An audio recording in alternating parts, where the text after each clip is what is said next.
राजा राम पतित पावन सीताराम, रघुपति राघव राजा राम पतित पावन सीताराम। बोलिए सच्चिदानंद भगवान की जय। आइए राम कथा में आगे बढ़े। भगवान बड़े दयालु हैं, भगवान बड़े कृपालु हैं, भगवान भक्त वत्सल हैं, भगवान ऊंच नीच नहीं देखते।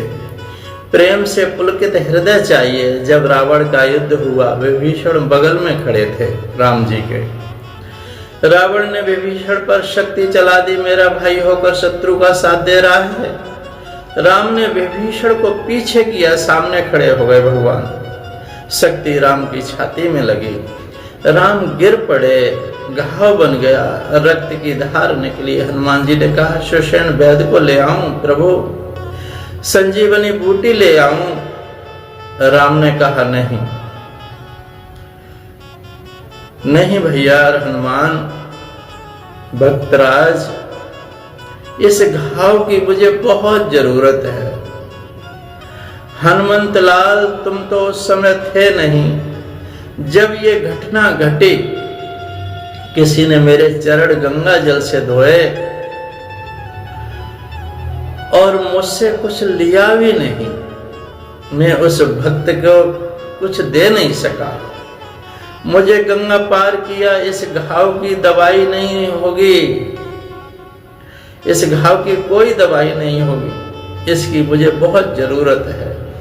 राम जी का युद्ध हुआ, रावण मारा गया और जब लेकर के वानरों को सीता जी को गंगा किनारे पहुंचे, उतरे, केवट को पता चल गया, लेकर के सारे परिवार को दौड़ पड़ा।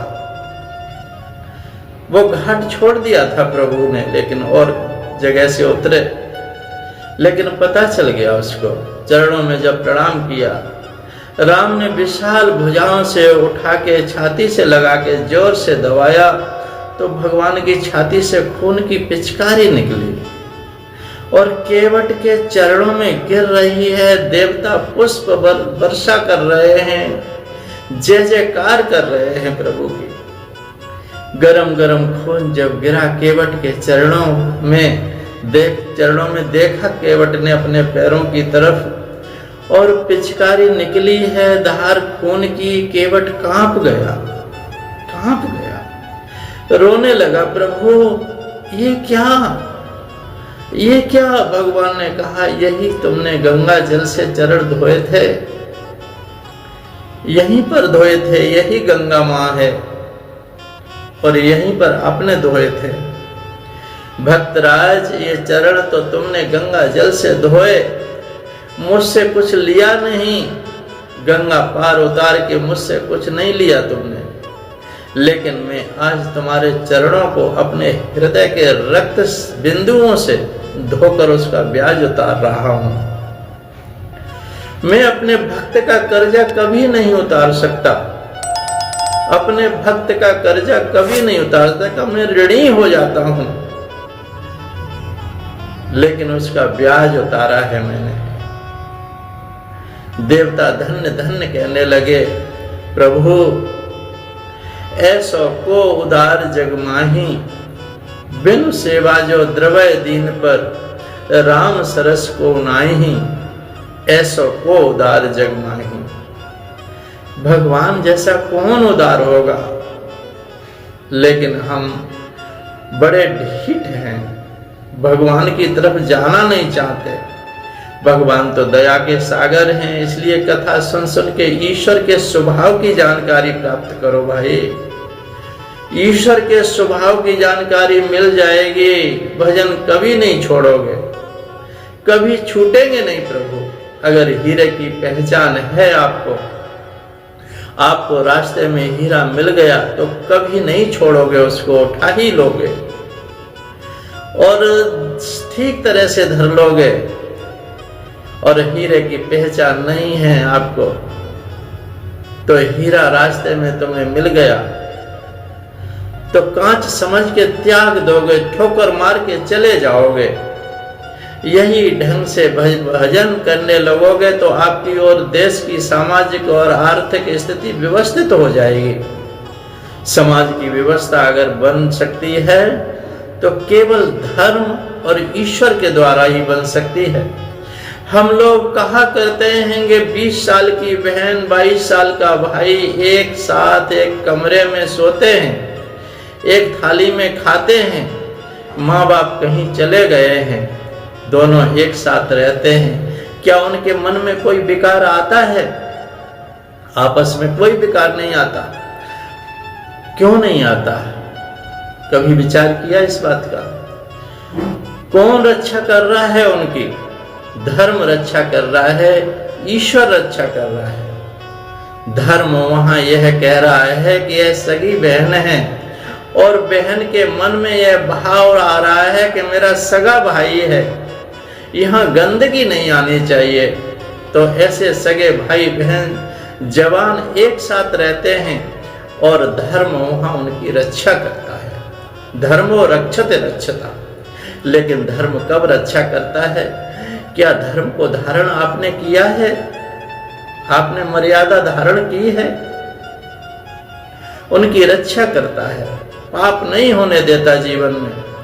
इसी तरह जब धर्म की बुद्धि फैल जाए चारों तरफ हमारे भारत में, तो सारे भारत में हम एक दूसरे को अपना माने, नारी में माँ बहन बेटी की दृष्टि से देखें, धर्म की दृष्टि से, और पुरुषों में पिता पुत्र और भाई की दृष्टि से बहनें देखें, तो दूसरे की संपत्ति को हम जहर मान लें, दूसरी संपत्ति की तरफ लालच न करें।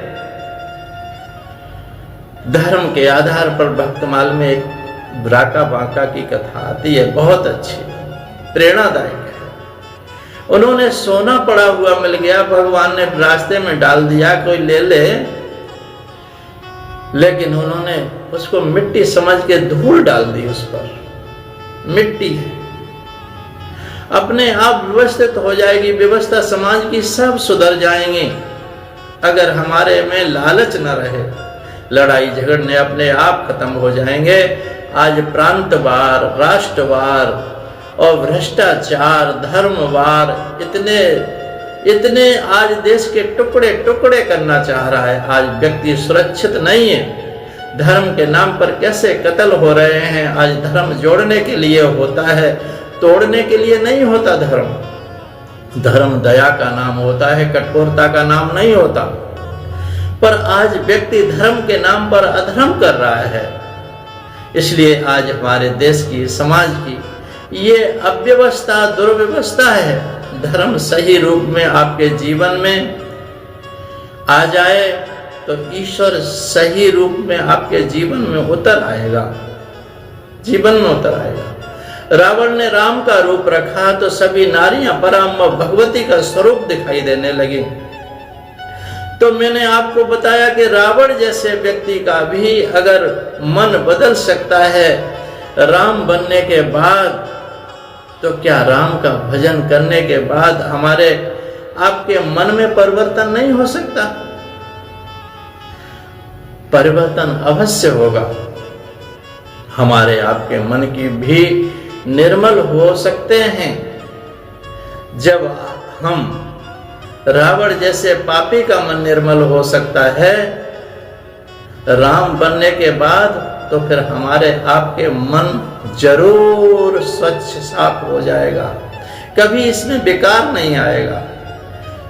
लेकिन होगा कब? लेकिन जब होगा जब ईश्वर को हृदय से स्वीकार हम कर लेंगे। शास्त्र जैसा कहते हैं वैसा कीजिए, संत जैसा कहते हैं वैसा कीजिए, गुरु जैसा कहते हैं वैसा कीजिए। गुरु को हमेशा समर्पण होना चाहिए, जीवन धन्य धन्य हो जाएगा।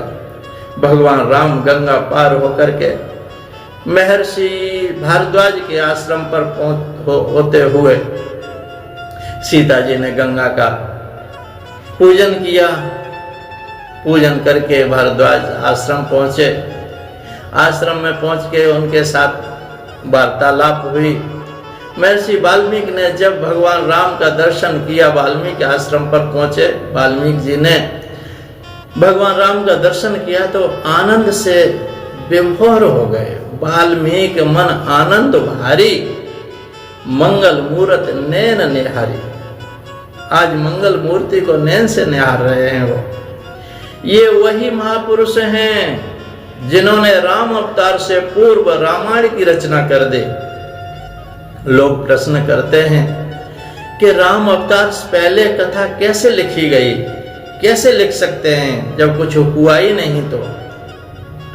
लेकिन समाधान इसका ये इस प्रकार किया जाता है कि भाई नाटक लिखा जाता है, फिल्म बनती है, कोई नाटक लिखा जाता है, उससे पहले उसकी स्क्रिप्ट बनती है, उसकी एक नक्शा बनता है।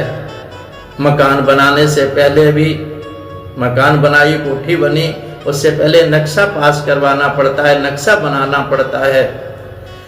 जैसा नाटक बनाया भगवान राम ने, महर्षि वाल्मीकि ने जैसा नाटक लिखा, भगवान राम ने वैसा ही अभिनय करके दिखाया, अभिनय दिखाया, खेल कर दिखाया।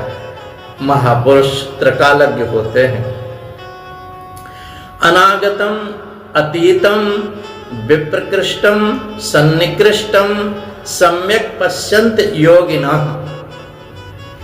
शास्त्र में लिखा है आने वाला, व्यतीत हुआ, यानी भूत भविष्य और वर्तमान,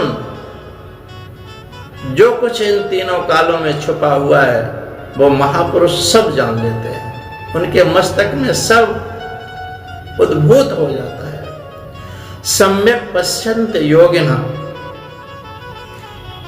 योगी जब कुछ देख लेते हैं। महर्षि वाल्मीकि के आश्रम में जब भगवान राम पहुंचे, स्वागत सत्कार के बाद प्रभु राम ने कहा, हम कहाँ निवास करें महर्षि, बताइए ना, हम कहाँ निवास करें।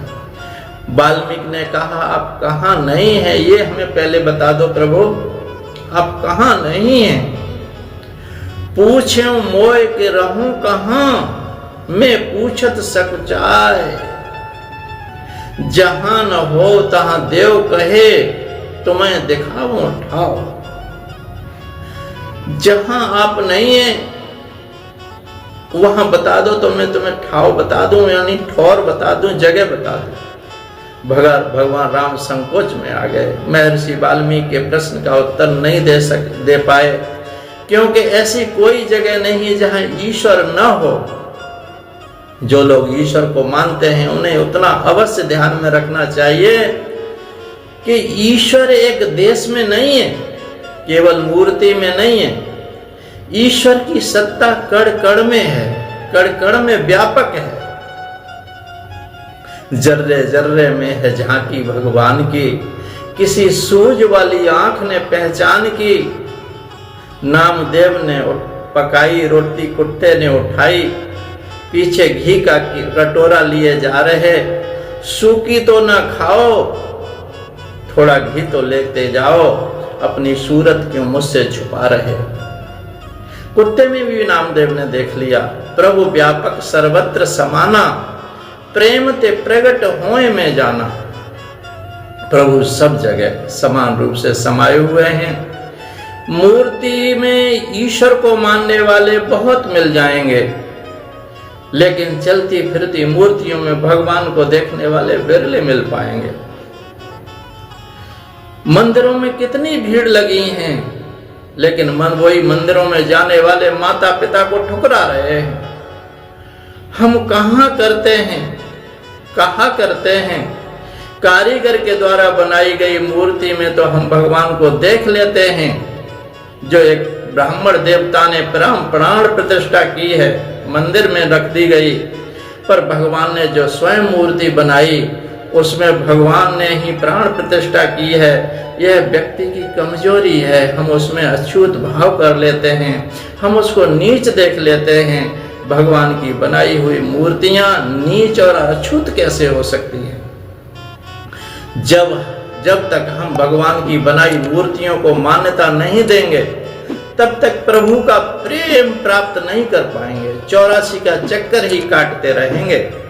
हम कभी आनंद को प्राप्त न हो पाएंगे, हम कभी ज्ञान को प्राप्त न हो पाएंगे, हम कभी प्रभु की भक्ति को प्राप्त न कर पाएंगे। वाल्मीकि जी ने क्या बताते हैं आगे के भाग में आप सुनेंगे।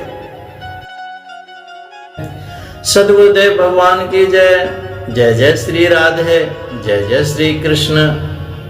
सोहम सोहम सोहम। जय सद्गुरुदेव भगवान की जय।